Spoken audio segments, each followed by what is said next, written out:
ঈশ্বরদী বাঘাইল মল্লিকপাড়া বালুর মাঠে Eid পুনর্মিলনী cricket match অনুষ্ঠিত হয়েছে। সিয়াম আক্তার সাজিদ ঈশ্বরদী থেকে জানান, গতকাল বিকেলে ঈশ্বরদী বাঘাইল মল্লিকপাড়া বালুর মাঠে ঈদ পুনর্মিলনী ক্রিকেট ম্যাচ অনুষ্ঠিত হয়। ঐতিহ্যবাহী বাঘাইল ক্রিকেট অ্যাসোসিয়েশনের পক্ষ থেকে আয়োজিত এই খেলায় গ্রুপে এবং গ্রুপ বি এর খেলোয়াড়রা অংশগ্রহণ করে 18 ওভারের খেলায় গ্রুপে 300 রান 7 উইকেটে, গ্রুপ বিকে 299 রান ও 9 উইকেটে পরাজিত করে বিজয় শিরোপা অর্জন করে। খেলায় ম্যান অব দ্য ম্যাচ নির্বাচিত হন বিজয়ী দল গ্রুপে এর পলাশ হোসেন।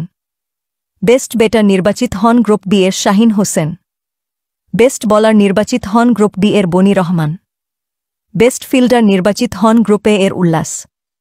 প্রধান অতিথি হিসেবে ঈশ্বরদী উপজেলা প্রেস ক্লাবের সভাপতি ও জাতীয় সাংবাদিক সোসাইটির কেন্দ্রীয় সাংগঠনিক সচিব তৌহিদ আক্তার পান্না জাতীয় সঙ্গীতের সুরে জাতীয় পতাকা উত্তোলন ও বক্তব্য দিয়ে খেলার আনুষ্ঠানিক উদ্বোধন এবং বিজয়ীদের মধ্যে বিজয় শিরোপা ও পুরস্কার তুলে দেন।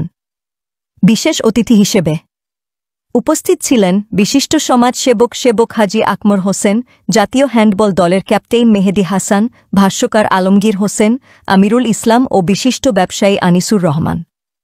টান টান উত্তেজনা।